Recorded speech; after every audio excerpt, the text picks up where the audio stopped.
Hello, I'm Andy Schmuckler. I call myself a man on a mission, um,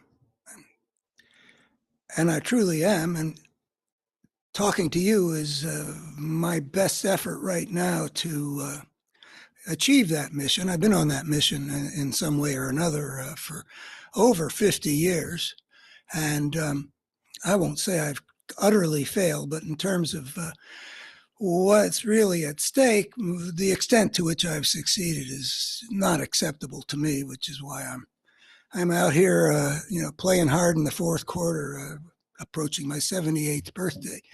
Uh, my mission for the last 20 years, I've focused a lot on uh, what's happening in America as a coherent force that's working to make America a lot more broken, and American democracy, for example, has been gathering strength. I saw that I didn't really see it until 2004, but I saw something rising that attracted my full-time attention back in the early 90s. When there's something that was rising, taking over the Republican Party and the Republican world, and looked very dangerous to me. So part of my mission has been to see to it that the part of America that's not in the grip of that kind of coherent force, that's a force of destructiveness, that's taken over the conservative America, to try to mobilize. And I felt, I saw that liberal America, while conservative America was being taken over by this destructive force, liberal America was not seeing it and not mobilizing itself to fight it. A lot of things that if you deal with them early on, you do a whole lot better than if you wait until, I'm thinking about England in the 30s. They did not deal with the force that was rising in Germany early on, and all the way till Chamberlain gets completely deceived at Munich.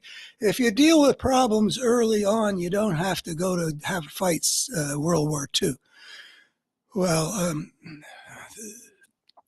one could see, and I'm going to try to show you something about the ways in which you can see these things shortly, after we talk about South Carolina and what's happening in the presidential election, what that shows, and why I'm somewhat optimistic about the outcome. But in addition to the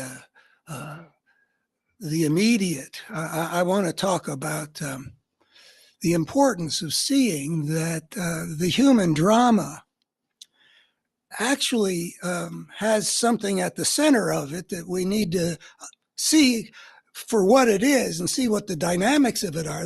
It pretty much, you can see something at the center of human history since the rise of civilization. You can see something that really looks like a battle between two coherent forces, one of which consistently makes the world worse, one of which consistently makes the world better. And you can see the coherence of these forces, and that's what I'm going to get to.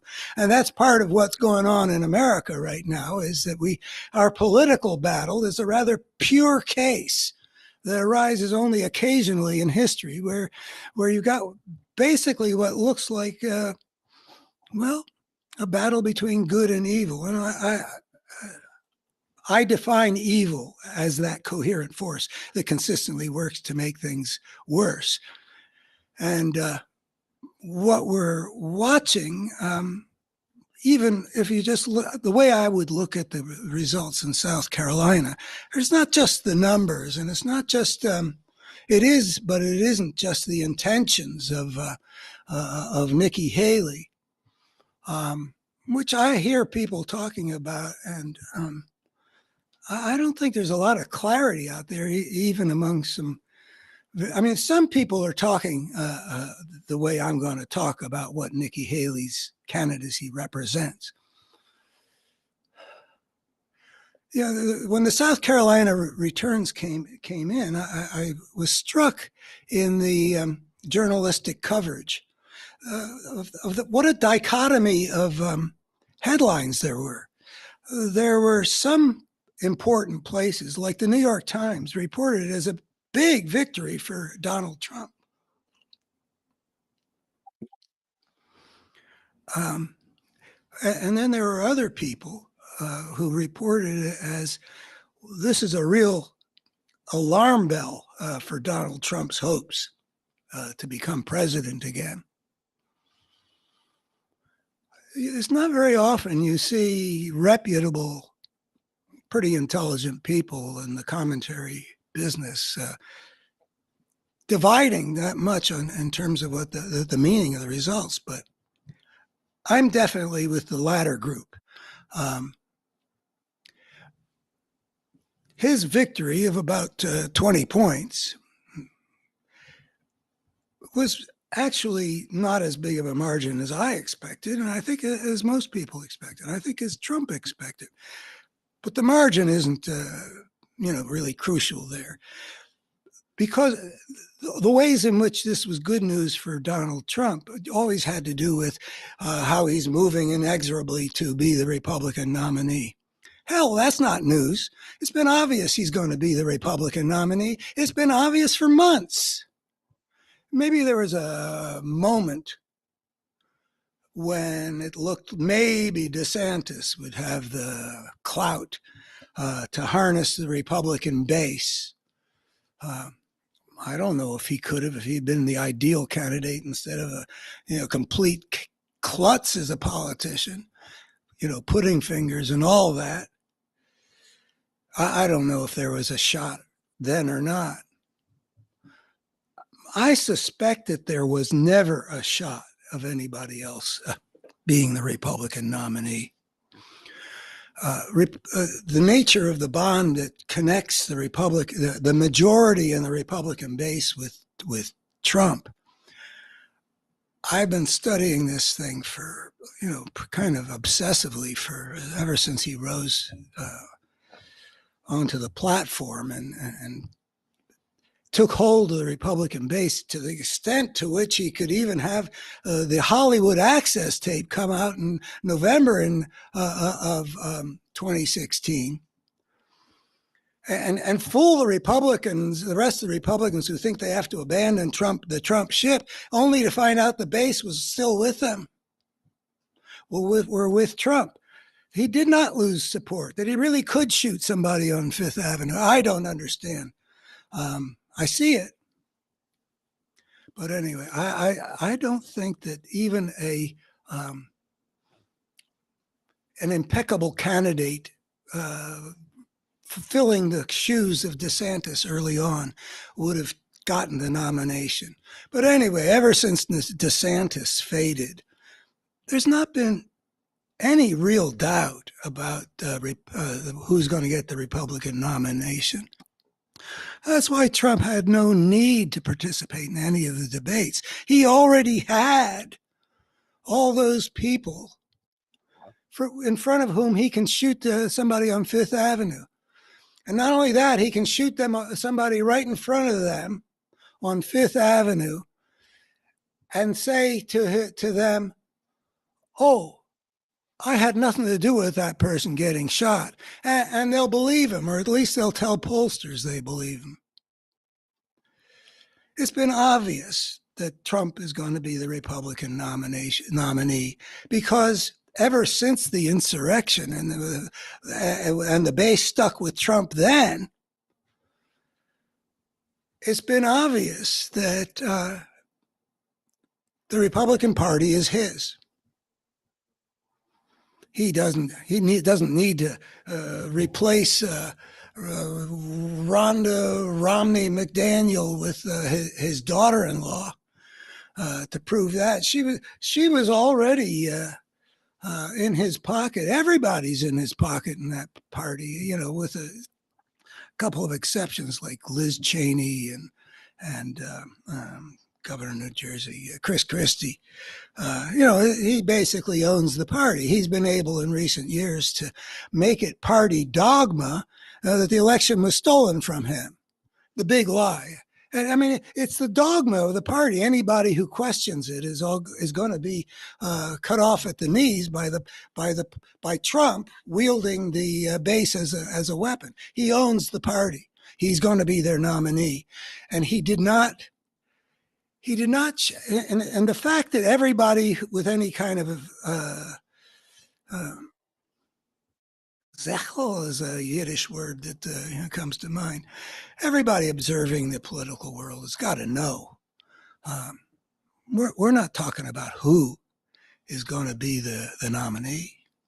So it doesn't matter what his margin is. And of course, he's going to roll into Super Tuesday and he's going to sweep every state. If Nikki Haley can't carry her own state, how's she going to carry anything else? I mean, there's no, and she's not a stupid woman. So we can conclude that she knows she's not going to get the nomination. Nonetheless, if you look at the journalistic coverage of this thing, I don't know if it's changed since South Carolina.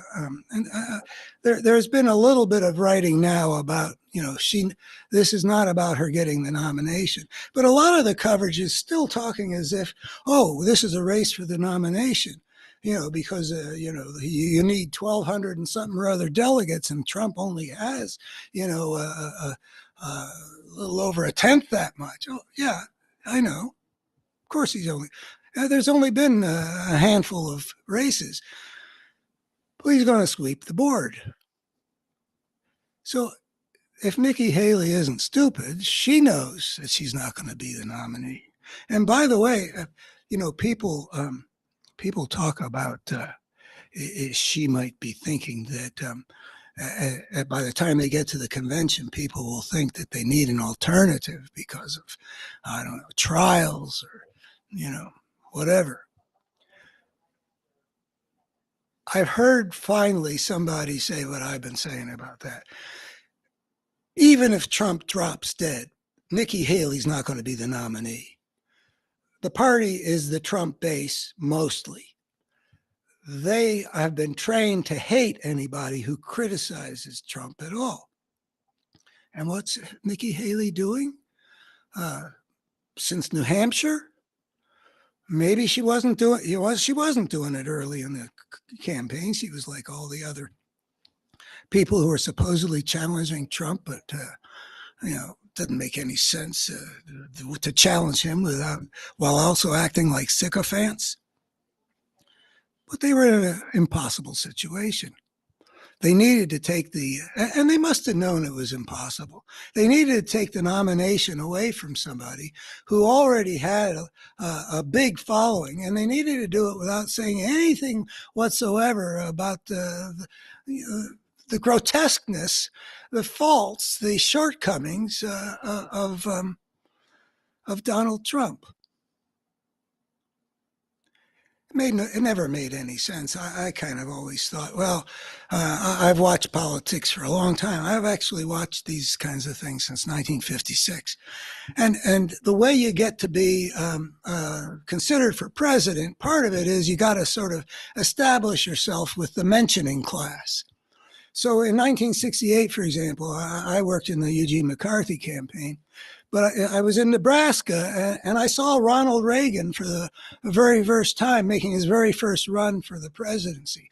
Pretty successful, at least in the eyes of right-wingers, governor of California. And I hadn't yet become a Californian, but I saw Ronald Reagan, and he was making himself a national figure by putting himself on the stage. And then by 1976, he could become a serious challenger to Gerald Ford. And that's how it could work for any of these other people who ran, who maybe thought that they could make themselves that. I mean, did the governor of North Dakota think that he might be 4 years from now? Somebody who could be considered a potential Republican nominee for president? I don't know. I bet Nikki Haley was thinking that way. And maybe DeSantis actually thought he had a shot at it because he'd won so big when he was reelected before he sort of fell apart. What a rogues gallery the Republicans face us with. But the least roguish is Nikki Haley. I mean, if you grant her ambition, and you grant her that either she isn't very enlightened about matters of policy, or she's a politician who's willing to say what needs to be said to ingratiate yourself with the voters you need. And since the Republican Party went bad, you even have decent men like John McCain and Mitt Romney getting the nomination by acting like they buy a lot of garbage and making themselves as ugly as the base that they need to attract. This Republican base has been turned into something very different from what it was back in the 1990s. I talked with these people doing hundreds of hours of talk radio, and they were not what we see now.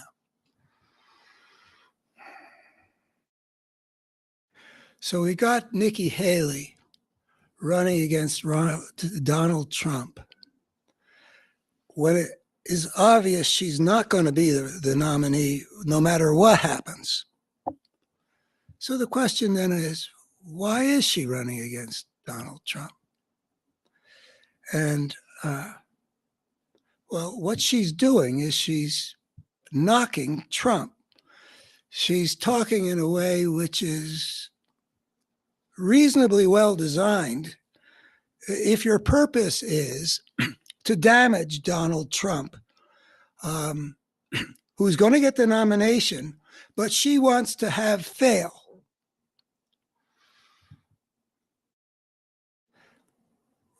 I think that she's working the best she can using the niche into which the history of this campaign has dealt her. She's got an opportunity to try to take the Republican Party away from Donald Trump. Okay, he's going to get the nomination because he now owns the Republican Party.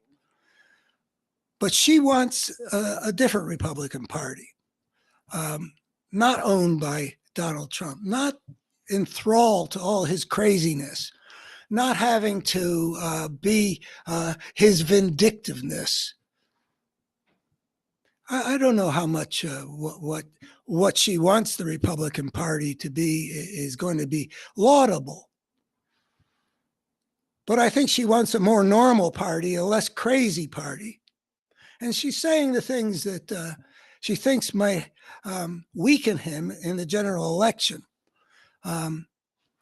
to increase the chance that as a result of that election, Donald Trump's hold on the Republican Party will be maximally loosened, allowing the other things that the party is made up of, many of which are really not so wonderful things. But it is better, I think, to have a party that is not crazy, even if it is more or less, and I don't know where somebody like Haley would like to take the party, how fascistic that party would be.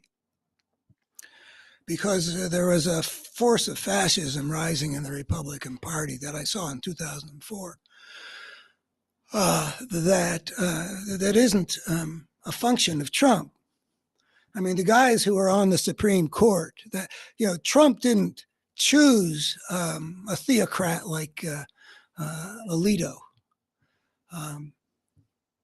He didn't choose to have a conservative majority, partly with a stolen seat engineered by Mitch McConnell, that would make consistent decisions in the interests of the corporate power, starting with Citizens United, or not starting, but that's a big one.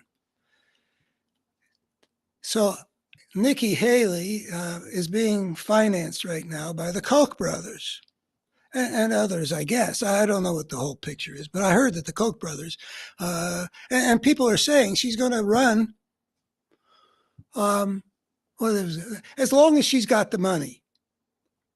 And people say definitely through Super Tuesday. And I don't understand what the Super Tuesday thing is. You know, if I were the Koch brothers and I wanted her to be on this mission to damage Trump, so that the party would let go of him and not be his instrument, so that it would be their instrument instead. I don't know why. You'd stop at Super Tuesday. The Koch brothers got money to. It's already clear who's going to be the nominee. I don't see any reason why she has to stop after he gets past the 1,200 and some delegates. Maybe she wouldn't want to deliver the message when it'd be obvious. I mean, what part of what's going on here is she's pretending also. She's pretending that she's running to be the nominee. She doesn't emphasize that. But when she says something like, Trump is not a good candidate for us to win the general election. That's one of her major themes. And that serves the purpose, a dual purpose. It's a clever piece of political, rhetoric. It makes her out to be a loyal Republican who wants to keep the evil Democrats out of power. I mean, she throws Joe Biden in consistently and inappropriately. I mean, Joe Biden has none of the faults that she's attributing to him. I mean, he is old, and she uses that some, but. She, as Lawrence O'Donnell observed the other night, when she's got a prepared speech, she hits Trump hard, and then with a lighter version of the same club, she hits Joe Biden a little bit. But then he says, when she's asked on the stump, what about something exceptional that Trump may have said, like he'd encourage Putin to invade a NATO country if they didn't pay up his protection racket. She will answer that in a way which is hard hitting against Trump, while at the same time she doesn't bring in Biden.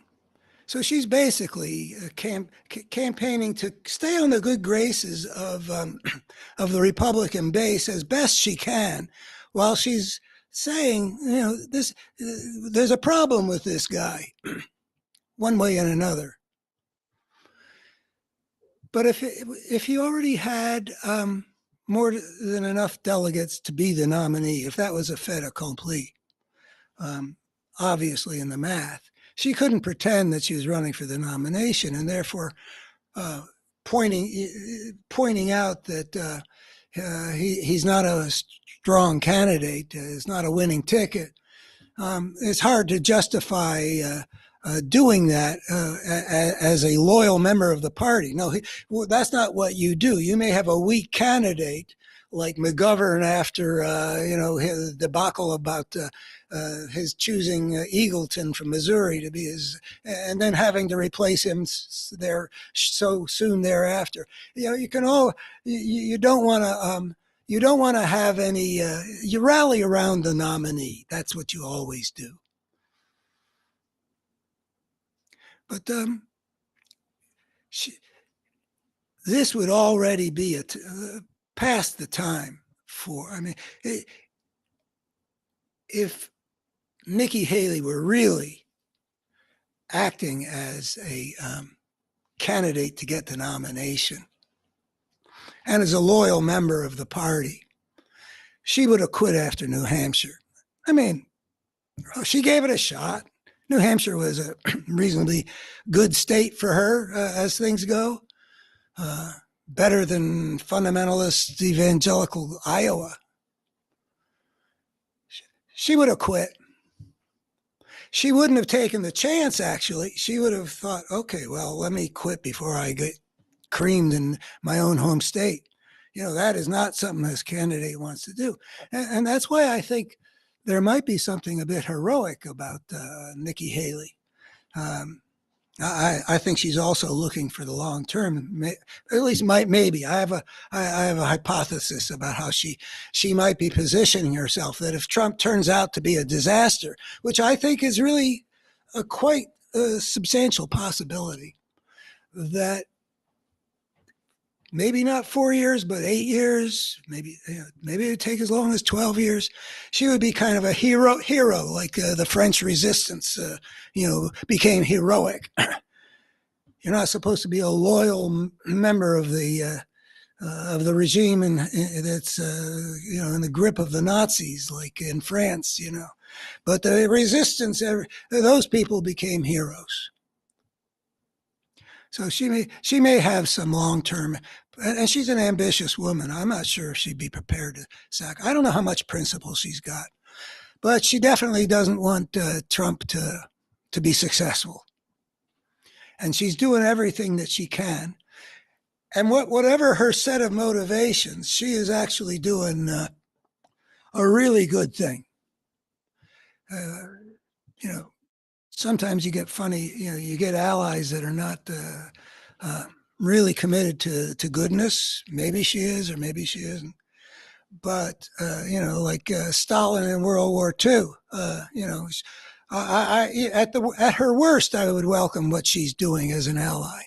She is taking a toll on Donald Trump. I read that, I guess from the exit polls, and here's why. What happened in South Carolina is not good news for Trump, and let me show you why. She got just about 40% of the vote. Lawrence O'Donnell talked about how LBJ quit. He said he wouldn't run for re-election because Eugene McCarthy got 42% in New Hampshire in 1948, and there's some truth to that parallel. But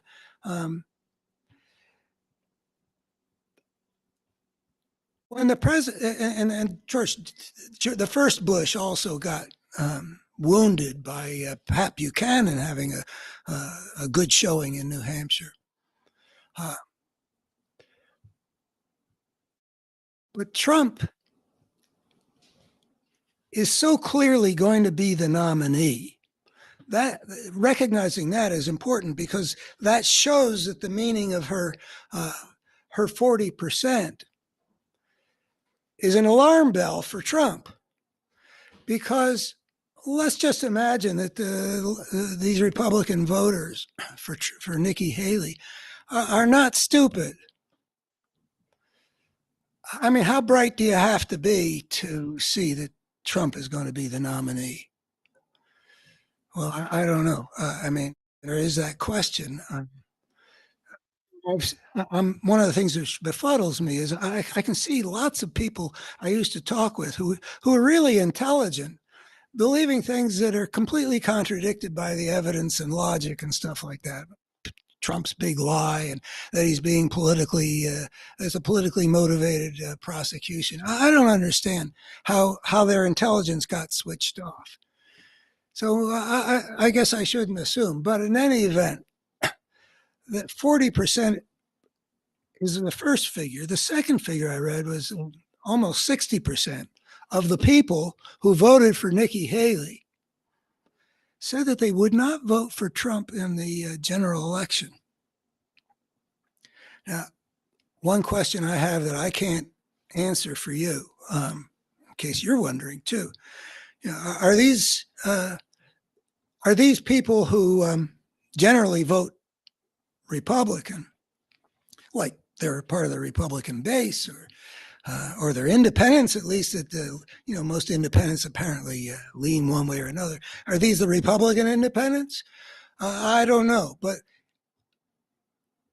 if they are, and I think there's a good chance that at least most of that, I mean, I don't know if there are any South Carolina Democrats that didn't vote in the Democratic primary and instead chose to vote for Nikki Haley. I mean, there could have been people who would have done that.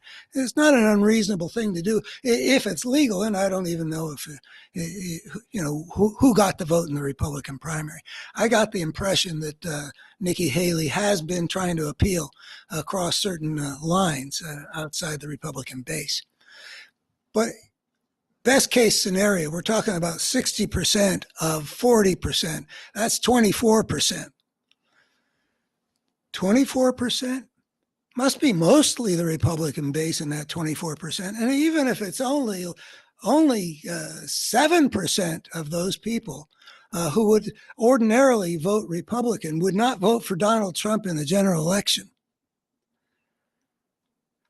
That's rather significant news. And I don't think, my guess is just intuitively that even if there are some kind of Democrats trying to help Nikki Haley strike a blow against Trump, I'm guessing that the great majority of that 24% would be people who would have voted for a non-Trump Republican and who won't vote for Trump and maybe even the Trump party. I mean, we saw in 2022, and a lot of my optimism, I'm not going to deny how worried I am. I've been wrong a few times about things like this. My track record is actually, I think quite good. But I've made some mistakes. I thought more Republicans wouldn't vote for Trump in 2016 than turned out to be the case. The 60% that didn't vote for Trump in the primaries nonetheless came around to this guy who already was showing a really ugly face, and it was really quite clear he wasn't the kind of guy any decent conservative would vote for. But at least there's a sentiment that's getting expressed there by 24% of the people who voted in the South Carolina primary that some kind of an aversion to the idea of voting for Donald Trump, whether it lasts all the way through as they mark their ballot or don't go to the polls. But we saw in 2022 that the majority of the American people were not buying into the MAGA thing. The MAGA thing was powerful and it was very ugly, and it was not a pleasant thing to see that this country that I grew up in had produced such a thing as that, where the Republican nominee for Senate and or was it governor in Pennsylvania, in New Hampshire, and a lot of really ugly, crazy candidates being put up by this Republican Party. I mean, what are we to think of Carrie Lake? And what is she?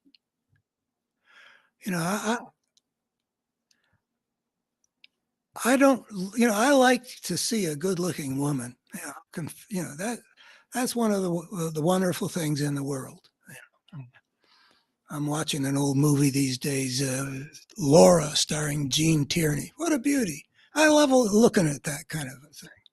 And when I first saw Carrie Lake, I thought, oh, here's another one of those Republican women. I mean, it is really remarkable how many of the women that the Republicans put out in front as the face of their party are good-looking women.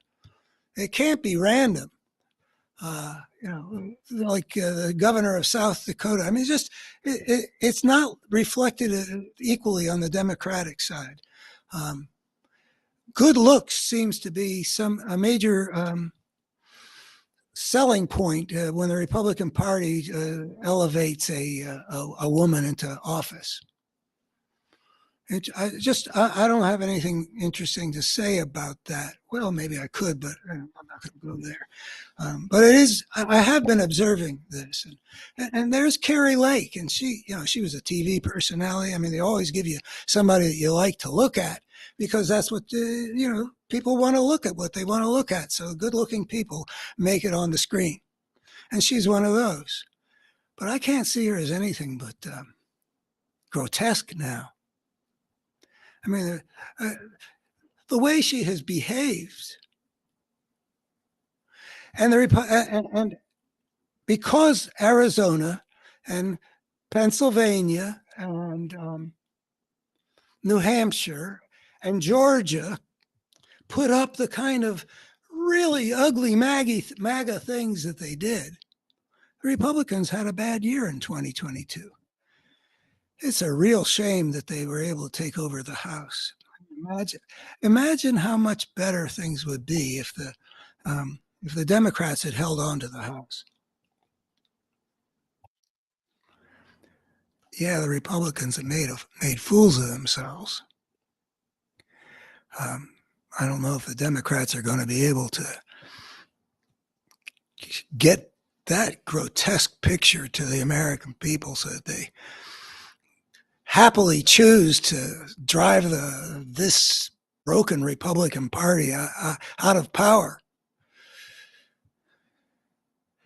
But we've got this thing that's right out in front of people's eyes. And what we're seeing, what we saw in 2022, is that there were at least like 5 to 7% of the people who would have voted for a Republican and given the Republicans a, quote, winnable seat, who instead voted for the Democrat. And so the Democrats won almost all those elections where the extreme of the party got put out there. And the Republican Party that's going into this 2024 election has doubled down on what the majority of the American people rejected in 2022. Trump has gotten more and more extreme. I mean, it's using essentially the phraseology of Nazi propaganda about poisoning the blood and vermin. It's gone further that way. I don't think that that MAGA is can command anything like a majority. So my optimism is that what was true in 2022 will turn out to be even truer in 2024. Because the evidence has accumulated of just what a terrible thing this Republican Party has become when it's led by a man as grotesque as Donald Trump. He is easily the most comprehensively grotesque person in American history. I think so. I mean, who are you going to put up against him? I mean, Jeffrey Dahmer may be grotesque in his way, but he was not, a big factor. This is a guy who's leaving an imprint on American history that's huge. I mean, I don't know if what Trump's ultimate impact on America will be is going to be lesser than any of the guys on Mount Rushmore. I mean, they all contributed to a lot of good that unfolded in American history. I mean, you can go through those guys in Washington and the constructive role that he played in putting America on a path to having as civilized societies go, a pretty good history. And then Lincoln holding the Union together. I love Lincoln, but it's another topic. But I've wondered sometimes whether he made the right choice about fighting to preserve the Union. I'm definitely a Lincoln pro-Union guy in that thing, but I'm wondering if and maybe this is the benefit of hindsight. I wonder if it would have worked out better if he had negotiated the departure of the Confederacy. Confederacy has continued to be a source of great destructive energy in the American system. Sometimes in my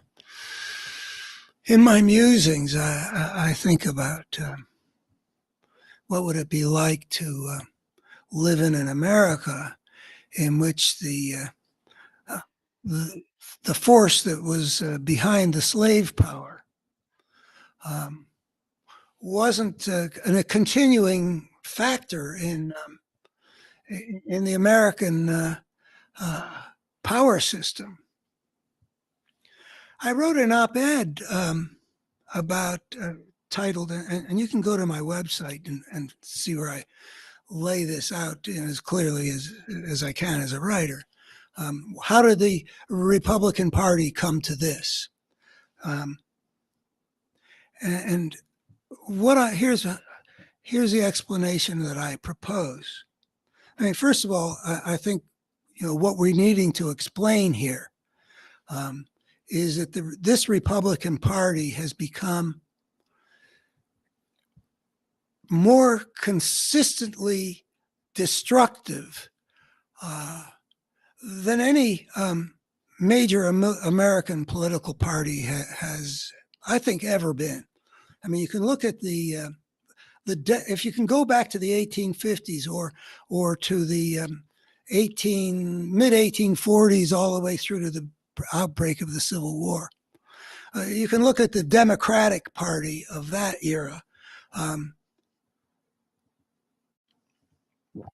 and you can find that there is a very powerful force at work in it that was connected with the slave power and which eventually drove us to civil war. You can see that was operating, and here we are. We've got a Republican Party that's, even before Trump, was increasingly operating in a way that was like, if you looked at each of their actions, what they supported, what they opposed, how they went about conducting themselves in the political arena, what rhetoric they used that they put out into the American public. And you ask yourself, does this make things better than they would be if they weren't playing any role at all? And you could see, even before Donald Trump arose, that it was getting remarkably consistent that what this Republican Party was doing was having destructive effects. I mean, like choosing to obstruct the duly elected president, making it your top priority to make him fail. And, at a time when the whole world economy, including the American economy, was on the edge of an abyss, the financial crisis of 2008, 2009, it wasn't clear, if we were going to avoid a real economic catastrophe on a global basis like happened in the 1930s. It wasn't clear. Yet they made making Barack Obama fail their top priority. I mean, consider that. You can see, just obviously, that no patriot would ever do anything like that. If that president fails in a situation like that, well, the whole country fails. And tens of millions of people, of Americans, would suffer. No real patriot would ever want to do that. That's a line I delivered when I was a candidate for Congress in this district, a Labor Day banquet in 2012. I invite you to Google my last name, Schmuckler, and Labor Day, and you'll see my best effort at that time to awaken liberal America to the nature of what it was that was taking over the Republican Party, and by 2012 had substantially taken it over. It's crazier now. It didn't have that same craziness in it back then. The guy I ran against, Bob Goodlatte, eventually became the chair of the House Judiciary Committee to defend Trump, but he wasn't Trumpian in craziness. He was just an errand boy of the kind of Republican Party that, well, I ran against them on the base on the slogan "Truth for a Change." It was already visible, and the Republican Party had become something quite extraordinary. So, I wasn't ever going to be a candidate for public office. I'm a thinky guy. I was trained to be there's my book, the Tribes, The Problem of Power and Social Evolution. I got two other books published by other university presses, University of California. I'm into understanding the world. I sort of stand away and don't really plunge into the world of action. The role I wanted, which I never got anywhere particularly close to getting, I wanted to be the national security advisor to some good American president. That was my ambition. Even there is just really a thinky guy. It's not going out and pressing the flesh. But running for office was the way I chose after I'd run a blog trying to call the alarm to what was taking over the Republican Party in something called nonesoblind.org, which is archived and still there. This was rising, and now here we are. And we don't know if American democracy is going to survive, which brings us back to that idea. Boy, it would be much better if we'd fought for the hearts and minds of these people. I mean, that's where I was at in the 1990s when I was trying to get liberal gatekeepers on big radio platforms to give me a bigger platform, because I was trying to counter what Rush Limbaugh was doing to the Republican world out there with his 20 million ditto heads, poisoning them. I mean, it was real poison he was putting into the national mind. And I don't, day after day, 3 hours a day, he's out there spilling his contempt and his scorn and his idea that liberals are the enemy. And, you couldn't even imagine working together to achieve a common purpose. I mean, just the opposite of the spirit of democracy, where it's always our obligation to find ways of working together to advance things that we can agree on, we want. No, but Rush Limbaugh was out there every day, poisoning people's minds, telling Republicans that we were beneath contempt, we on the liberal side. I watched the poisoning take place. So I moved from being this, intellectual Yankee, non-fundamentalist Christian Democrat, all these things that made me other back in the early and mid 1990s, doing radio out here. I turned into something else in their eyes. I became the enemy.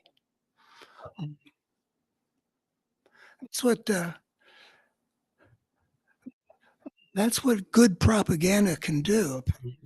It's very upsetting to watch. But the constructive conversations I had in the 90s, back in the mid-aughts, by the time you get to the middle of the, Bush having been elected to the W to his second term, by that time, I couldn't find a way to talk to the conservatives of this area that I felt was constructive. And I had for more than a decade before that.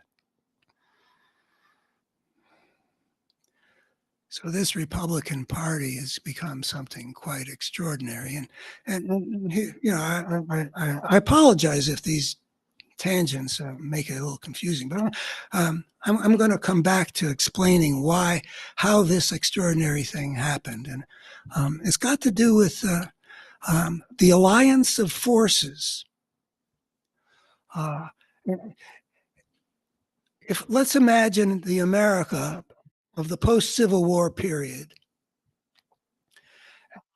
all the way up to the mid-1960s, almost a century.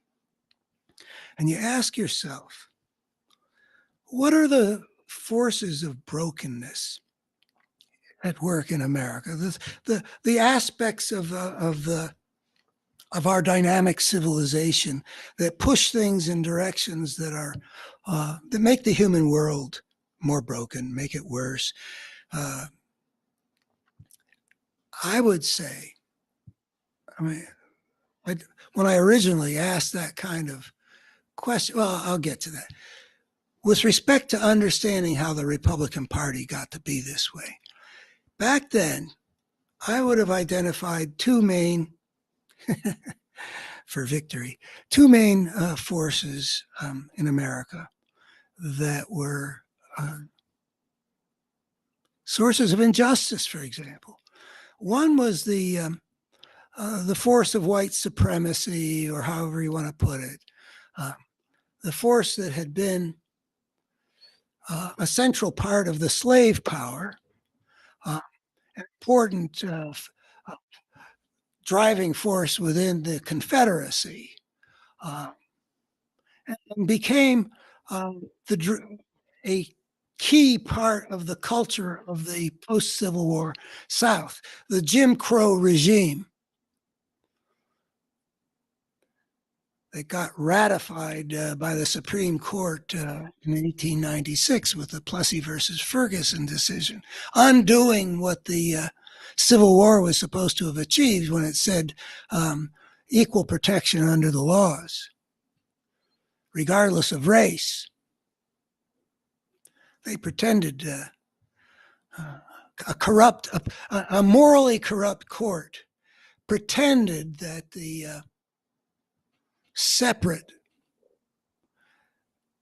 that characterized the Jim Crow South, where one race terrorized into submission the other race that they used to enslave. They're going to pretend that those are equal. There are ugly things that happen in the American power system because of white supremacy and the force it had been since well before the Civil War. I mean, you can see that force operating, John C. Calhoun and nullification and all the struggles of the 1850s. Well, it survived. It is a component of a larger force of brokenness, I would say. But I get ahead of myself when I do that. The other major force of brokenness in this almost century, from the assassination of Lincoln to LBJ signing civil rights legislation into law in 1965. I mean, he knew when he did that, he was going to lose the South. The spirit of white supremacy had been attached to the Democratic Party. And when LBJ signed those laws, he alienated that spirit. But the other spirit in that whole era, just while the Democrats were being the political instrument of the slave power, and also having some good things in it as well, the usual mixture, the Republican Party was the home to another force of brokenness, which is basically, let's just say, the way the capitalist system generates a force of greed.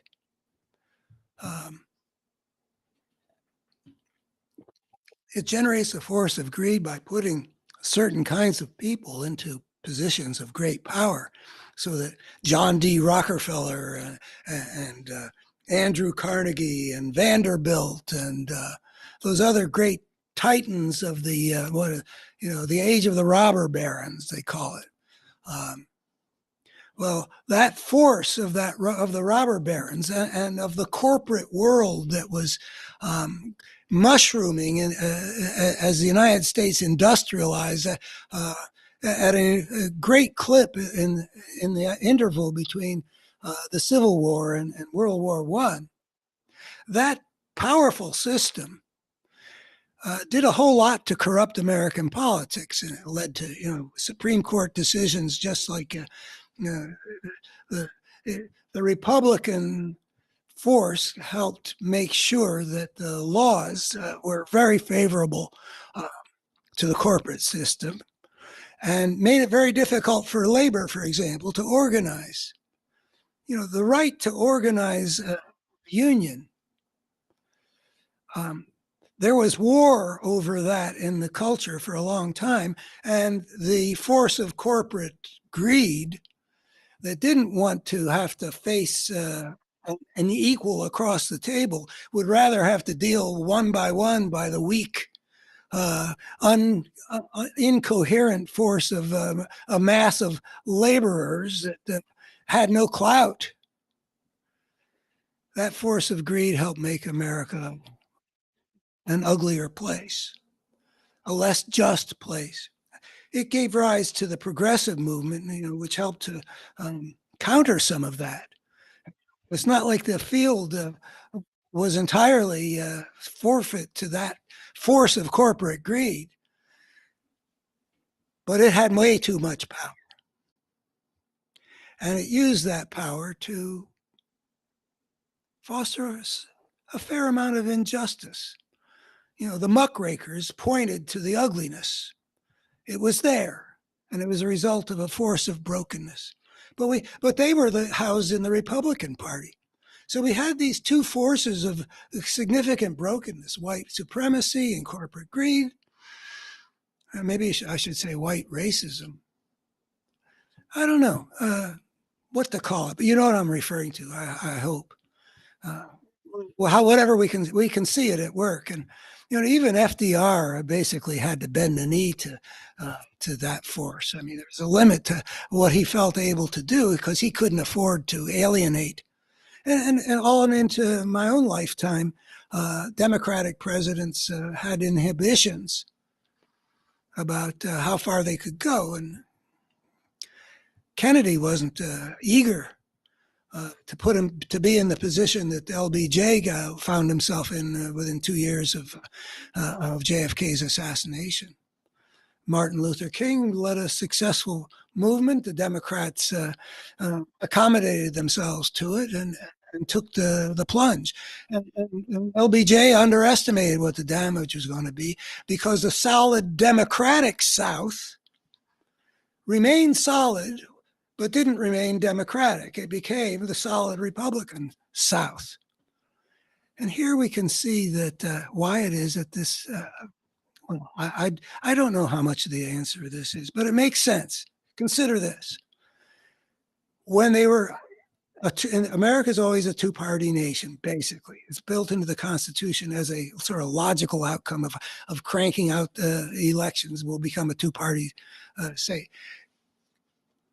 If one major force of brokenness is a big component of one major party, and the other major force of brokenness is a major component of the other major party, the Democrats and the Republicans, white supremacy and corporate greed, will largely cancel each other out.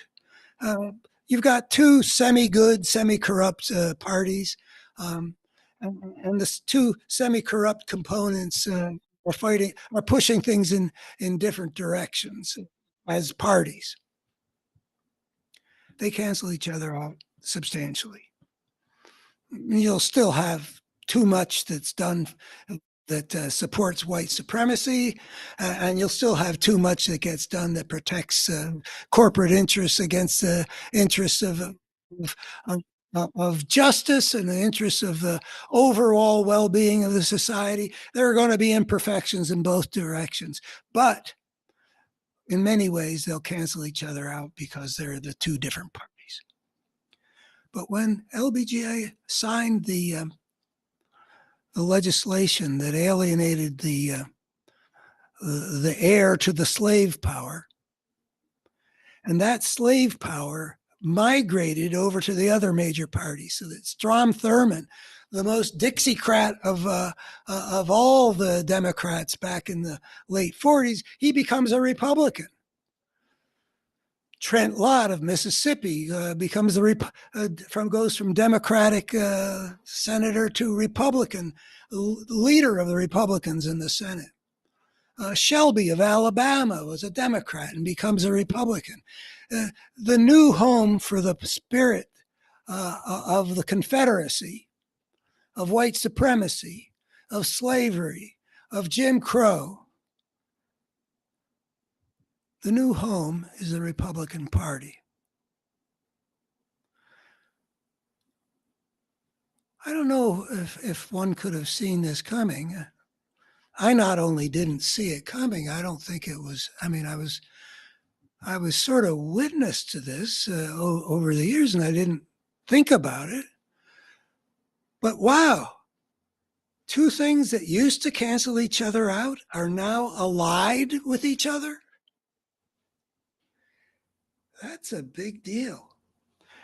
And it's interesting how you can observe how two forces of brokenness quite readily fit together. So that you've got a Republican Party now that wasn't really completely taken over by a force of brokenness, while it had not only the corporate greed, but also a lot of the virtues of conservative America, small town virtues, people of integrity, stuff like that. Things that I enjoyed finding out here when I moved to the Shenandoah Valley in 1992. I really did appreciate some of the conservative virtues that get cultivated in people that lead to them having a conservative way of looking at things. It's got its vulnerabilities, it's got its shortcomings, but there's a lot that's noble there, and I really got off on having conversations with people I could appreciate that way. Conservatives, people who live their Christian values. You can find beauty there.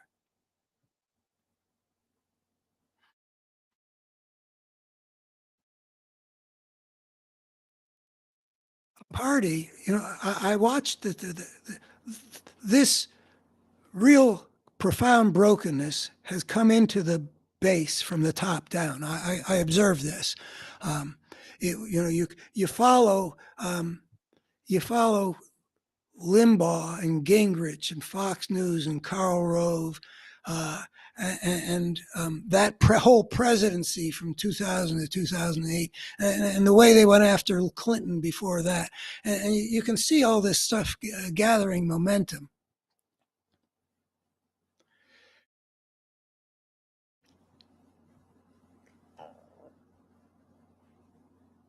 We can see that the Republican Party is sort of got taken over by something that used to be just part of the mix. When Ronald Reagan was president, as I see it, I pay attention, but I recognize that the human world is really hard to read fully. But it looked to me like Ronald Reagan represented a combination of the corporate plutocratic power that's always been in the Republican Party since the Civil War, and that had chosen Ronald Reagan as its political instrument because he was really good at it. He showed that as being a spokesman for General Electric, and he was anti-union when he was head of SAG, and he showed when he was governor of California that he was capable of doing things that pleased the kind of people who gave him those platforms. But he was also a person that had some enormous American conservative, small town human decency in him, which was also part of his actual wielding the powers of the presidency. I think he had, on balance, domestically, a very negative effect. The good part of him certainly helped end the Cold War. he had advisors telling him not to trust this commie Gorbachev. But Reagan's fundamental decency enabled him and Gorbachev to accomplish a lot of good things, bringing to the end a Cold War that had threatened to lead to a huge catastrophe of nuclear war for a long time. No small accomplishment. But this Republican Party has become something very different, because what had been just a part of a force of brokenness within the Republican Party, that good people like Eisenhower and Reagan were willing to be agents of to some extent.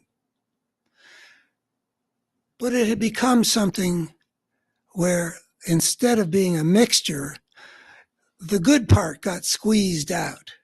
It got squeezed into irrelevancy. So, like, for example, when somebody like Liz Cheney says, "No, I swore an oath. I'm going to honor my oath."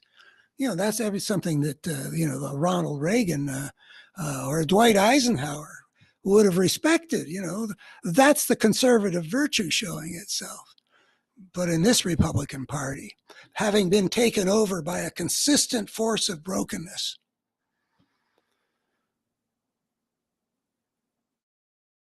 what she's done, her act of integrity, is a basis for punishment.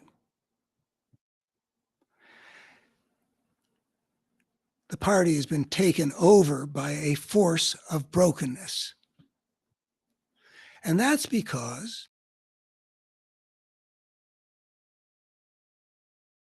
forces that used to cancel each other out to a large extent, when they were divided between the two parties, are now under one, and the two of them in alliance take over the Republican Party.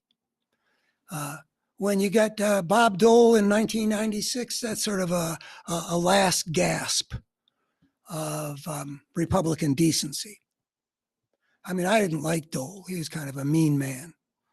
I don't know how much that's got to do with all he went through with his war wounds. I don't know the man that well, but there was Kansas decency in him, in addition to some other stuff that was kind of ugly. But by the time you get to W, and I won't talk about W except to say, whatever this guy is, or was, or has been, he chose Karl Rove and Dick Cheney to be there in the cockpit with him. So that shows that there was a strong force of brokenness working in this guy. So I think their party was already pretty substantially taken over. And it was top down, I was saying. Those people moved the Republican base. And they were willing to be moved, or vulnerable to being moved, however you want to put it. But it came from the top down. Out here, I could see in Virginia, I could see that the W regime from 2001, 2009 was really operating in a very destructive way in almost everything that it did.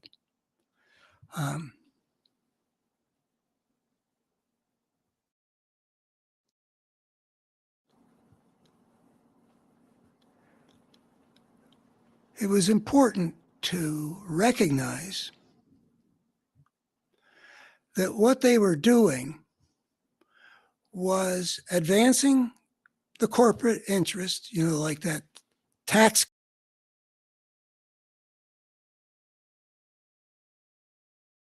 of a lie, going to create more debt, that the surpluses that we were putting forward year after year from Clinton were going to continue. Even Greenspan came up there, and I think that he lied. It was already a plutocratic force that wasn't constrained by a set of principles. I mean, Karl Rove, I think, is his history shows we're dealing with a sociopath, and he was Bush's brain. Something took over the Republican Party, and you could see already that it would function in our democracy on the behalf of a plutocratic interest that would exploit the people who were to some extent possessed or possessible by the spirit of the Confederacy, white racism. They tapped into what was there and advanced the interests of wealth more than they actually made the lives of their supporters any better.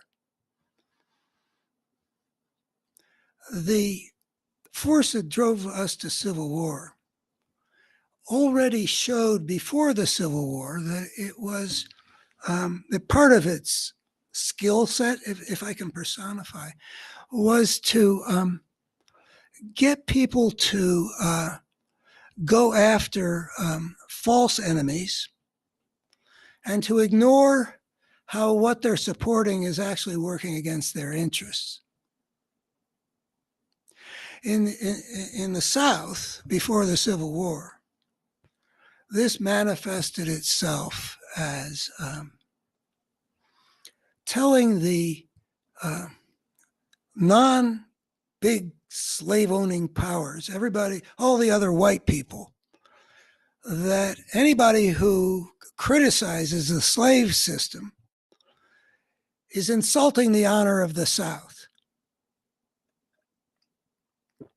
I've studied that era in some intensiveness, and I believe that I know what I'm talking about when I say that from the 1830s and 40s and especially the 50s, they were able to rouse in the white people who were going to soon be dying in an army fighting to defend slavery, that people who didn't honor the South's peculiar institution were insulting the honor of the South, and the honor of the South needed to be defended. So you get thousands in Pickett's charge. You get thousands of Virginians charging up the hill at Gettysburg, falling like flies, fighting for a Confederacy that's been illegally declared, but that's another matter. A Confederacy that's basically, as they said when they seceded, is about defending the slave system and its right to expand its empire.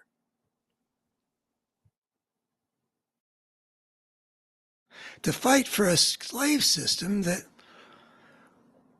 was good for the big slaveholders, but was bad for the other white people.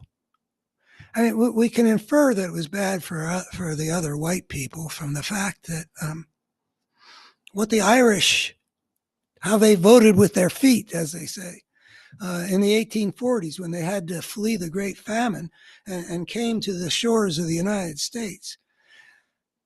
They didn't choose to land in southern ports. They chose to land in northern ports. The Irish of Boston, the Irish of New York. And it's kind of easy to see why. You're a poor immigrant. You're coming to a strange country. How are you going to fit in? You get a job. What kind of job are you going to get? What are you going to be paid? Oh, there you go. Well, if you go to the South, you're going to be competing with slaves. They're human beings. Some of them can really learn actual skills. You can have a slave who's a blacksmith. You can have a slave who's a good farmer. You can have a slave that can tame horses. What are you going to sell? Well, Maybe you got a skill, maybe you don't. But in any event, you're going to be competing against a slave who can be paid enough to keep him alive in terms of food and lodging. You know, those shacks that the slaves get that you can still see on the fields of the South. You want to compete against that? No. Let's go to New York. Let's go to Boston. Let's compete against other free men. You know, it was kind of disillusioning for me. As you know, I'm a big Gloria Hallelujah guy since I was a kid. About John, the let us die as he lived to make men holy. Let us die to make men free. Well, I'm not sure how many of those guys were fighting to make other men free. The free soil movement in the North, there was a lot of self-interest too, and I don't know how much was one and how much was the other, but the Battle Hymn of the Republic expresses something I find beautiful, and I like to think that the Union was a lot about that. And I think Abraham Lincoln was actually a lot about that. I know that people can bring in quotes and show that he didn't have an entirely enlightened idea of what should happen with the slaves, but he put himself in the position of the slaves.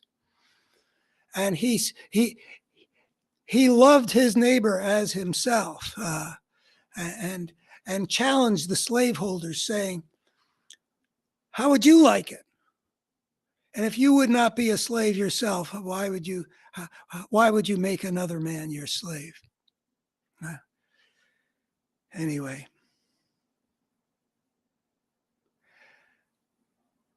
the way the two forces became powerful in the Republican Party, and that enabled them to bring about this takeover. I don't know all the steps in between. I don't know, you got Strom Thurmond and Trent Lott there with the plutocrats. I bet they came together pretty easily, and that's part of the point, actually. The way these two forces formed an alliance that was more than the sum of its parts, so that the ballot box was a place where the white supremacy force could deliver to this thing that was running the Republican Party, while the plutocratic force, the corporate greed, the corporate world, the class of billionaires, the people who got the tax cut in 2017, they could act as the organized core of the party, which maps its strategy and works to transform the American democracy into a fascistic country. But it doesn't want Trump to be the fascistic leader. Too crazy. So we've got Nikki Haley, funded by the Koch brothers, to engage in a campaign, not for the nomination, though she'll pretend that that's the case as long as she can, and then either continue on a heroic quest that will expose her as somebody who's actually trying to damage the Republican nominee, or retire at that point after Super Tuesday, and Trump's got gazillions of delegates, presumably. Don't know which to expect. The more heroic course is to continue all the way up to the Republican convention, to make as much trouble as possible. But there could be a political cost to her, which I don't know if she's willing to pay or not. The Republican Party is in need of fundamental transformation. Getting rid of Trump is the urgent task because of the completely crazy and ugly thing that he is in so many ways. I don't know, whether a sane Republican Party would. It would probably continue to support NATO, and that would be no small thing. I don't know what kind of Republican Party we could have. But we do want to damage Trump as much as possible between now and Election Day, because what's in America's national interest right now, threatened by this coherent force that the Republican Party has become, is that the disaster, the biggest possible disaster befall them at the ballot box. We need the force that's not fascistic to come together. And my aspiration, which is probably like a really best case scenario, I think the MAGA base might be a third that cannot be reached. But I think that 2/3 of the American people, if they see what this Republican Party and its leader actually represent, will reject it. I think the 2022 elections and other evidence, including special elections that the Democrats are cleaning up in, I think that demonstrates that there's only a minority. Maybe it's as high as 40%, but I don't think that the people who are really wedded to this thing are 40%. It may not even be a third. I think that if the non-fascistic side of this battle, that includes President Biden, it includes the Democratic Party, but it goes beyond them to all Americans who see what's really at stake and who are committed to the really vital battle that this represents. It is essential that American democracy win this battle, not just for us Americans. I've been studying how the international order has evolved over a considerable period of time, even going back to Columbus and such, but particularly since World War II. And it looks pretty clear to me that the United States has an essential role to play in how human civilization itself is going to evolve. That phrase, leader of the free world, there have been times when I've sneered at it because we have times when we have been hypocrites about it. But if you look at some idea of what do you want the world to become, and you look at what steps there have ever been taken, to have the international order have some rule of law, for there to be some institutional pressure, at least, against the use of force for imperialistic purposes, to have some concept of human rights in the world, to protect the peace with agreements that join nations into mutual security pacts, like NATO, but we had several. All of these are steps in the right direction. All of these, in fact, and also sometimes we've played a leading role in terms of making human civilization more respectful of the needs of the surrounding natural environment. Very patchy record there, but we have played a very important role in all those kinds of situations. Our importance was underscored by what Joe Biden achieved when he brought the West together, the free societies, to try to make Putin's fascistic aggression fail. Really important. And without the United States,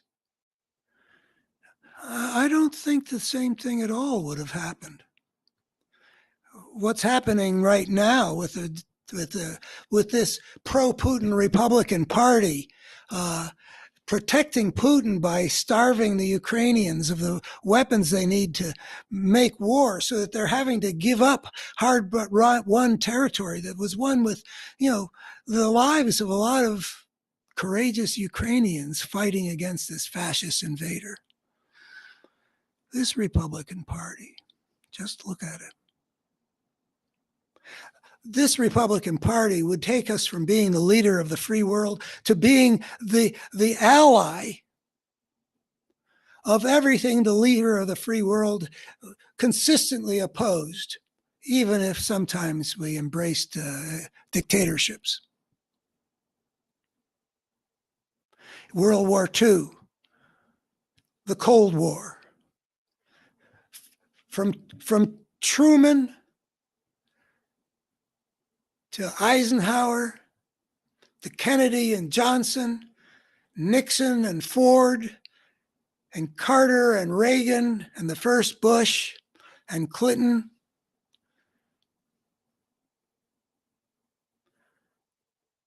We were always leaders of the free world.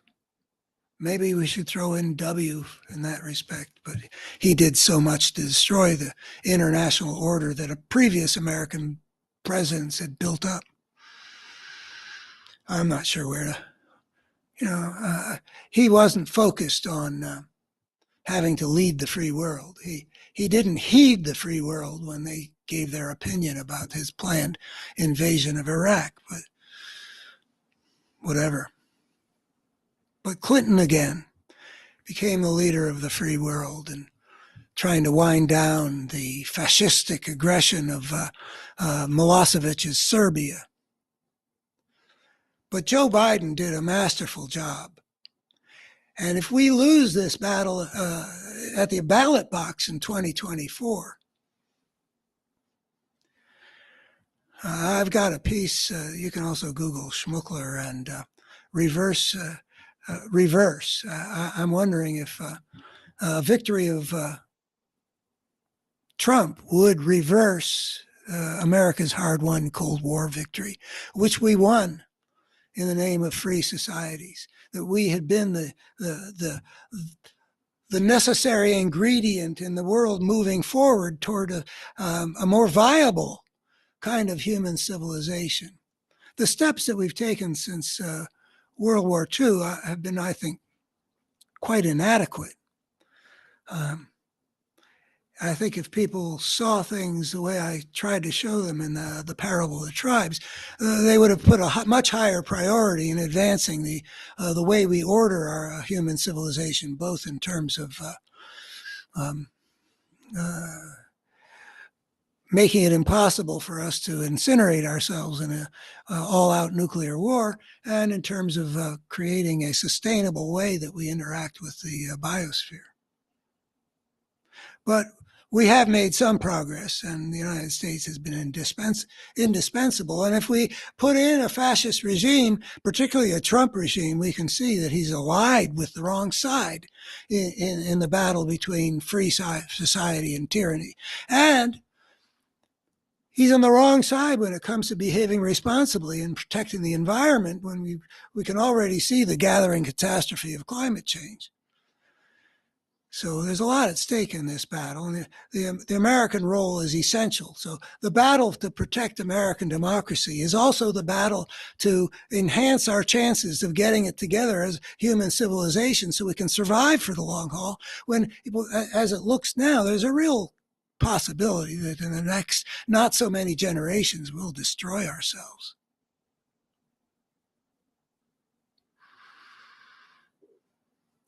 I'm very optimistic that the American people, though a big chunk of us have been led into a destructive place. And we do need to work on those people. I mean, they have become the reservoir of all this brokenness. And I'm not saying I know how to work on them, but I am saying that liberal America has continuously, for 30 years, refused to take on that an important part of the battle is to keep the conservative America sane and aligned with the good. I was told when I went to those gatekeepers looking for a bigger platform for me on the radio than I had here in the Shenandoah Valley, Rush Limbaugh's audience is not our concern. Well, they're the people who that elevated Trump to be the Republican nominee in 2015. He was a symptom at that point. He wasn't the disease. It was our responsibility. And even if we defeat Donald Trump in 2024, even if we defeat him as totally, and the whole Trump party, even if we have a blowout of an election, we got to pay attention to the state of consciousness that tens of millions of Americans are in that enable them to say, if we just had to answer the question, first of all, do they really believe that the election was stolen from Trump? My impression is that most of that 3/4 or 2/3 of the Republican base who say they do actually do. That's my impression. Anyway, since the beginning, it has been 3/4. It may be down a little bit, but basically the great majority of Republicans believe that. If we understood what the frame of mind is that allows them to believe that, when it's just, I mean, there is very little in the world that's clearer than that's a lie. And once you know that Trump has been lying about that all along, you got to conclude the obvious, that it was he who was trying to steal the election, that it's he who is trying to overthrow the Constitution. I mean, you don't have to be super bright, but there are a lot of people who got, if you deal with them in their businesses, and, I live here and I do, they're not stupid people. They're not stupid in their businesses. They're not stupid when you talk to them about anything else. If they really believe it, just what is it that happens in their heads so that they believe the lie that's told by a guy who I think history will record as the most prodigious and most successful liar in the history of humankind? I mean, who would you have him compete with? In terms of the magnitude of his impact with his lies and the sheer number of his lies, the Washington Post counted over 30,000. They believe that in the face of, just mountains of evidence of all kinds that show they're simply false, that there's no reason to believe it at all. And if they really do believe it, how did that happen? What's happening in their minds? And how can that be unwound? The force of democracy, the force of the good in America today needs to at least be asking the question, what are we going to do with people who can do that? We aren't going to be a healthy democracy. I mean, it would be really great if, there's a huge blowout in November and Biden is reelected and the Democrats win the House of Representatives with a pretty big, and actually even add more to its Senate majority and can change the filibuster rule that's been so badly abused and stuff like that. Even if we have all that, there's going to be this undigested, toxic thing in the body politic. Tens of millions of people who were able to think that way. And I don't think that a blowout election will change whatever that problem is in the Republican base. So, all I'm saying is we should be thinking about where they're at, how they got there, and how they can be led back out. And I don't see that happening any more than in the 1990s. The keepers of these gates that I didn't get through felt that Rush Limbaugh's audience is not our concern. But going back to the crisis that we face here in America, how to defeat this coherent force that's taken hold of the Republican Party. That's thankfully is really quite visible to a lot of people now. I recommend Timothy Snyder from Yale as being one of the people who are able to talk about it in a meaningful way. He's a guy who's studied tyranny. He's really good. He's at Yale. He's one of the best voices out there. But to go back to it, let me also say, this is, when I worry about the outcome, I worry in terms of, well, there's Biden's age.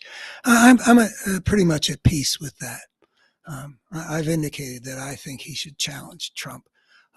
So they both go to some medical facility and agree that the results of a whole battery of tests, both cognitive and physical, be made public.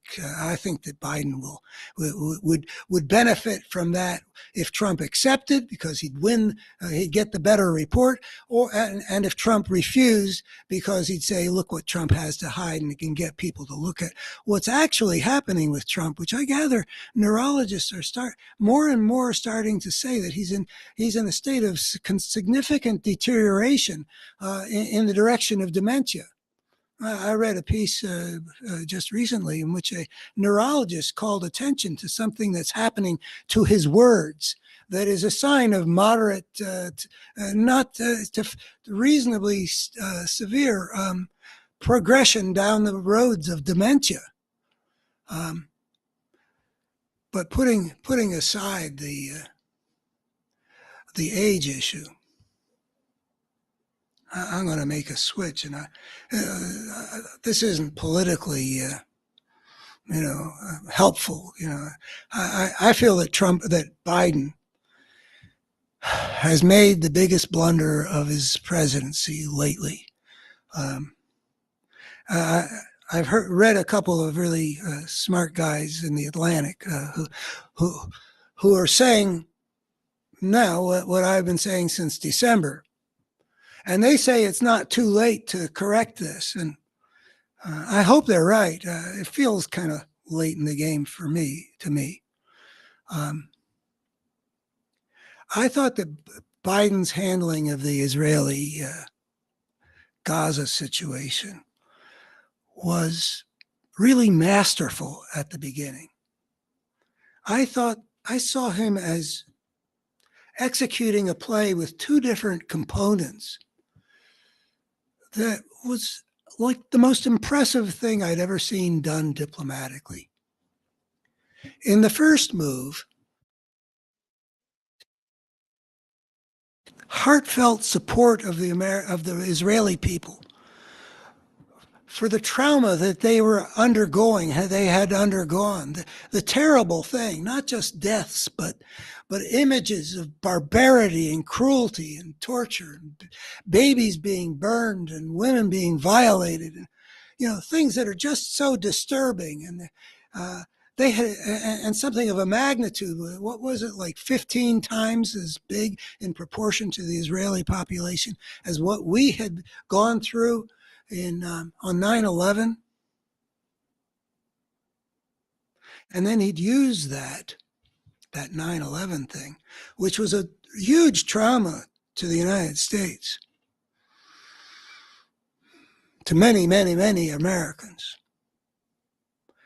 Even though it was a fraction of as big as what happened to the Israelis on October 7th. But at the second move, he said things like, we know from experience that in the wake of this kind of a traumatic thing, it's quite easy to make some mistakes. He basically said that we overreacted and we made mistakes in how we responded to 9/11. I actually don't think that's what we actually did. the invasion of Iraq is a function of our being governed at that time by a government where W. Bush had brought in Dick Cheney to be his vice president and chief guru on managing international issues. I think that they utilized 9/11 to do something different, which was to act in an imperialistic fashion. 9/11 was an excuse. I don't know for sure, as I sit here now. I think I once did. I think I once felt clear that they knew that the connection they were drawing between Saddam Hussein and 9/11 was bogus. I think that they knew that. And at some level, they knew that they were lying to the United Nations about the weapons of mass destruction. I'm not real clear about how much they did and didn't believe about either of those things. But basically, they did lie us into that war. And part of that lie was that it was a response to not saying that we were fighting against a guy who was involved in 9/11 when we were actually wanting to seize Iraq and its vast oil fields and have that cockpit in the Middle East. We were the world's one remaining superpower, and Dick Cheney didn't want that opportunity to pass away. I don't know that that's all correct. I'll just say that I had plenty of time that I devoted back in that era trying to understand, what are we doing there in Iraq? Why did we go into there? To avenge Papa Bush that Saddam Hussein had said this or that about? I didn't buy that one. But for whatever reasons,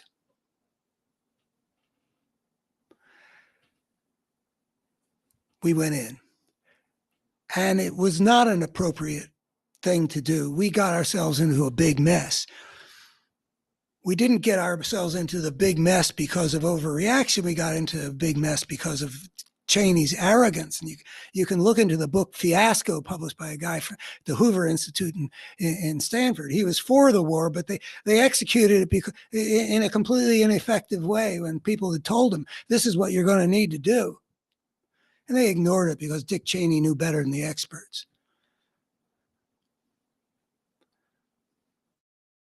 But anyway, going back to Biden.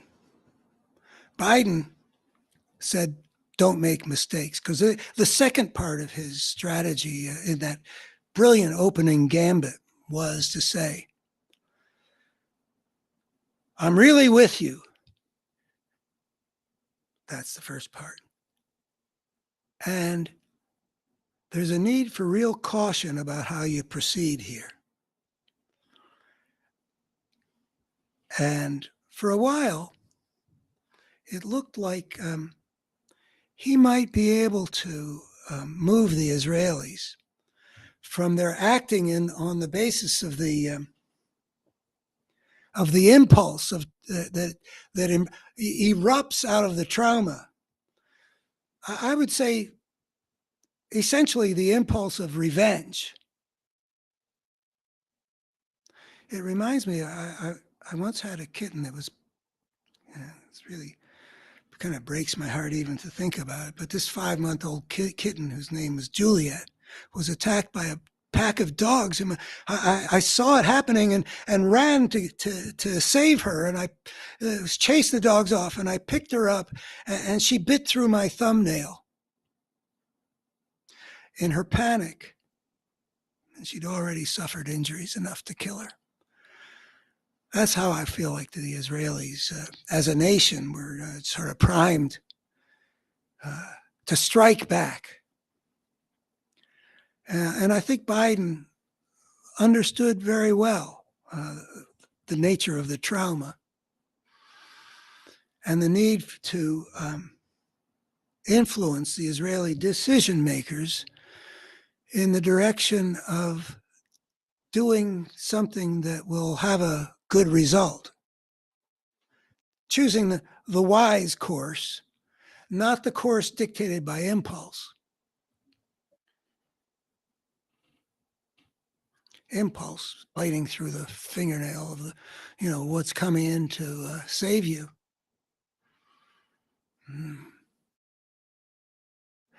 But after a few weeks, when the Israelis sort of were mobilized by Gaza, all these tanks and all these troops, ready to move on Gaza City, there was a hesitation on the Israeli side, and one could believe that the conversations that were taking place between the American administration and the Israeli war cabinet, or the whole cabinet, I don't know what, our Blinken over there, and Secretary of Defense over there, and this National Security Advisor, what's his name, Jake Sullivan, going over there and talking to the Israelis over in October and November. Some point in December, if I remember the timeline right, and I don't feel certain that I do, but eventually it became clear. I think it's been clear for a couple months, whatever that might mean. Today's February 26th. That Biden's attempt to influence these Israeli decision makers, they were giving him the finger. I mean, there are other ways of putting it. They weren't going along with what he was saying it was important for them to do. They weren't going to act in a way that was consistent with American interests. I feel pretty clear that the way they've acted is not consistent with the real long-term security interests of Israel as well. That's another story, but well, it isn't as part of this story. I think that it became clear that for whatever set of reasons, and I think the concept of fascism is important for understanding the consciousness from which these decisions came. This Israeli government, which is Israel being ruled by its worst parts,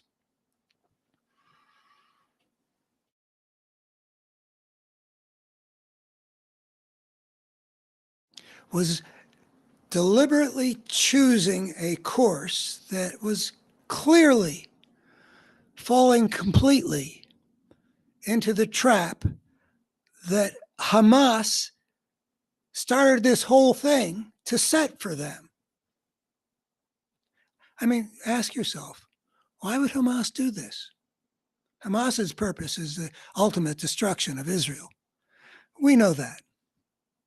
Did it think that by killing these people in this atrocious way, they were going to destroy Israel?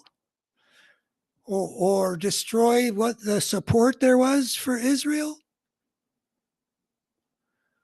If the Israelis had restrained themselves in whatever ways that might have been appropriate, it wouldn't have had the effect that apparently Hamas was interested in knocking off an outcome that Hamas wanted to block, which was that Israel and Saudi Arabia were apparently moving toward some détente or mutual recognition or whatever, that a lot of people in the foreign policy world would say it would be a huge thing. Now, if you ask me, why would that be such a huge thing? I'll tell you. I've asked a couple people that I know who are in that realm of national security, international strategy kinds of things. And they agree with me that everybody is saying that this would be a huge thing beyond what they've already achieved in the Abraham Accords. But I haven't had it explained to me, so I just don't understand it. I imagine that they're right. But it would be at least a big step, and Hamas didn't want it. And what they did effectively scuttle that movement. I mean, I think the Biden administration is still working on some way of getting some big package that would include that. But for now, Hamas has achieved its purpose in that short run.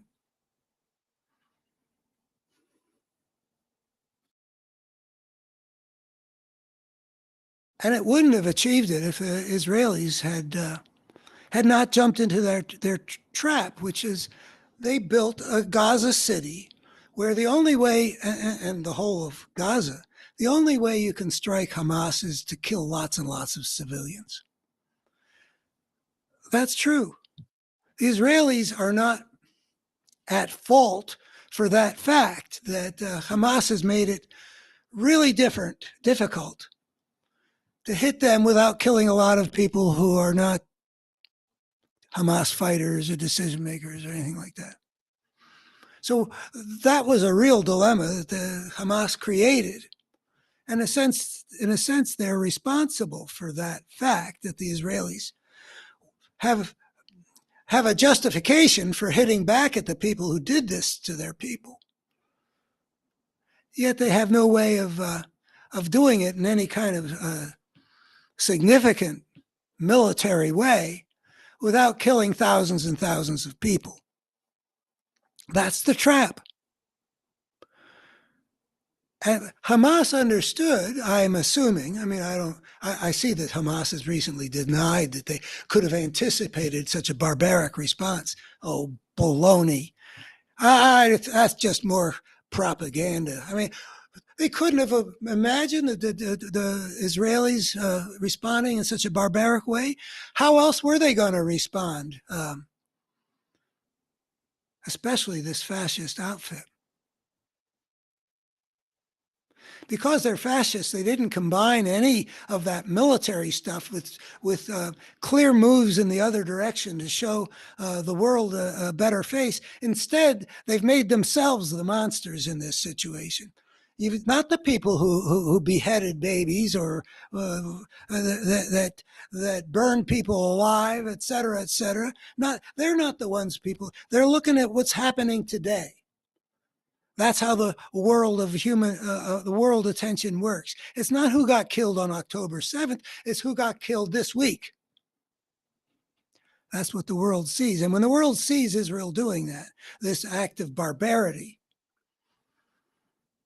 Israel becomes this ugly thing. I don't know how long it's going to be before they can live down this. I wrote back in 2022 that what Putin had done had disgraced his nation for a generation or more. What Netanyahu and his right-wing thugs have done has besmirched the image of Israel for a generation or more. Not in Israel's long-term interests. I think Israel's in many ways a very wonderful country, and I deeply want Israel to survive for the long haul. In that region, under agreed upon borders. I want that more than casually. What the Netanyahu government has been doing for the last couple of months or whatever has set that cause back, had made that good outcome less likely.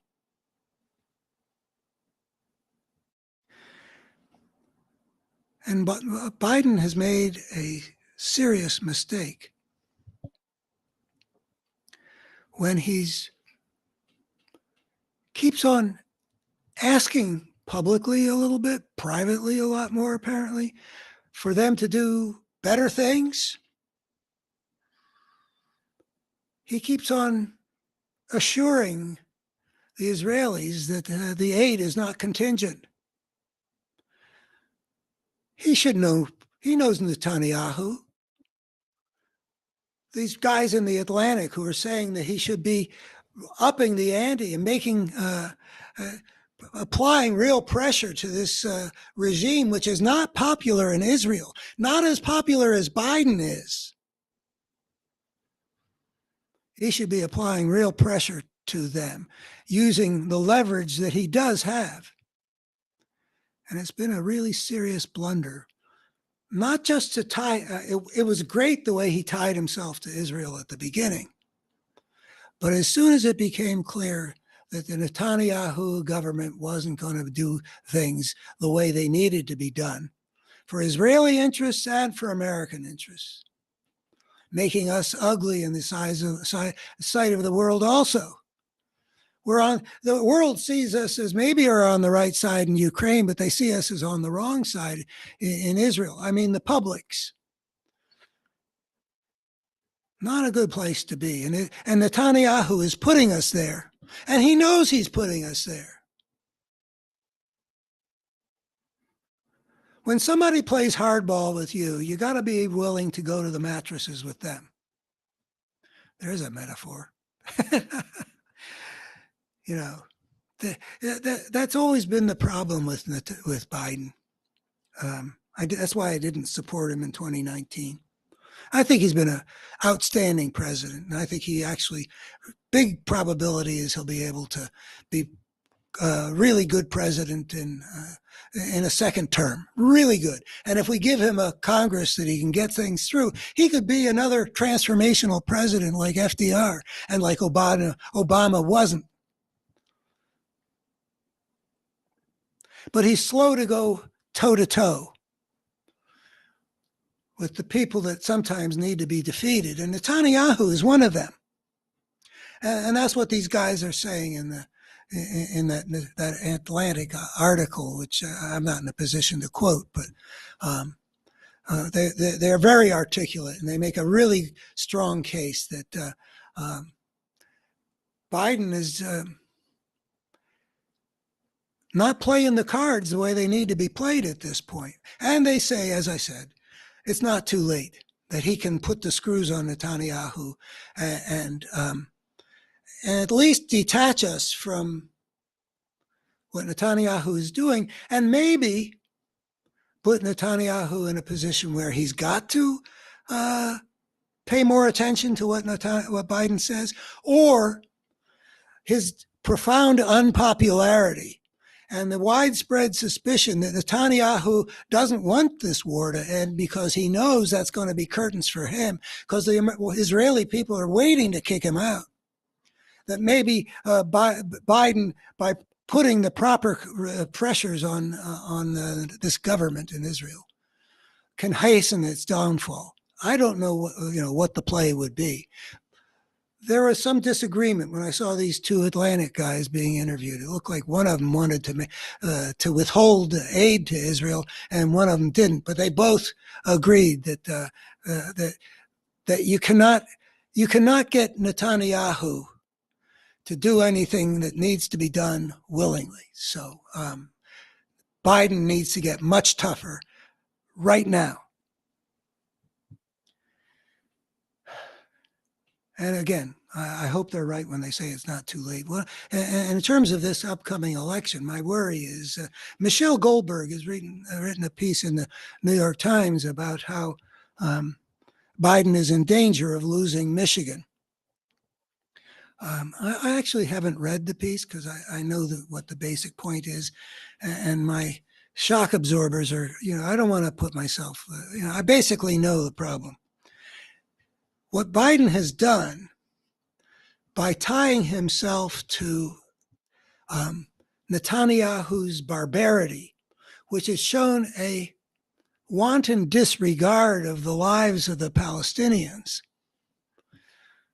not that there wouldn't be maybe some collateral damage, but the indifference of the Netanyahu government. Imagine how that looks to a whole bunch of people who are American citizens living in Dearborn, Michigan, who are of Muslim and Arab descent. I'm not feeling at all good about this. And I'm of Eastern European Jewish descent. But imagine how it feels if you're an Arab, Muslim, American citizen who votes in Michigan and voted in 2020 for Joe Biden. There's a lot going on in Michigan right now. That's what Michelle Goldberg was talking about how those people are really unhappy with Biden because he's tied to this, because he stayed tied to them even after he should have seen that what he was trying to achieve with that magnificent opening gambit required him to, was not being achieved because of the nature of this crappy Israeli regime. And that it was time to start playing hardball and separating the American role from the decisions that this Netanyahu group is making and from the crimes, or at least ugly things, this Netanyahu government is doing, not offset by the kinds of things that they could be doing to show that they really do care about the rights of Palestinians. Like if, which I doubt, you could prove that you had to kill a whole lot of Palestinians on the order of what the Israelis have. If you could prove that, you still would have to be doing lots of other things, like punishing the settlers who have been violating fundamental rights of Palestinians on the West Bank. You could do that. You should do that anyway. But if you combine that kind of thing, you put out the message to the world, we got to deal with these people, Hamas, because there'll be no peace in the Middle East as long as there is a Hamas. And as I gather, most all the Arab regimes would love for Hamas to disappear. But whatever you got to do to deal with this problem of Hamas, and Hamas is a problem, we have to be moving the whole Middle East in a direction which promises that there won't just be cycles of vengeance, that the brokenness is going to be interrupted by building the kinds of wholeness that the Abraham Accords and that Saudi Arabia thing, and a two-state solution, or something that actually gives the Palestinians what they have a right to have under the conditions that can be created in a better future for the region. You got to show that this is where you're heading, that this is not just a war of one people wishing to exterminate or ethnic cleanse, which is a part of what the Netanyahu government that calls the shots believes in. Ethnic cleanse territories that have been settled by Palestinians for generations and generations. You got to show. Anyway, I hope that Biden will correct this terrible blunder of his of letting all this time go by without exercising the powers that he commands, and instead giving what amounts to a blank check to an ally that is not a worthy ally, that is not even really serving his own country and is not popular in his own land. Whereas Biden's the guy they put up billboards for early on in Tel Aviv, thanking the American president for his wonderful support and showing that he was the most popular. I gathered that from these two guys I saw interviewed, these Atlantic guys, they said that Biden is the most popular politician in Israel. Use it. And you'll become a more popular politician. I don't know if Biden can afford to lose Michigan. I don't know how many votes are involved. What percentage of the electorate that votes in 2024 will be votes of Arab Muslim citizens that Biden has alienated. I don't know how big the thing is. Okay, I am informed that there are problems in this video. I'm going to see if I can address them, and maybe I'll be back to talk more. I promised that I was going to talk about ways of seeing the force of evil in the human world, and I'd like to do that. So I'll be back soon. Thank you.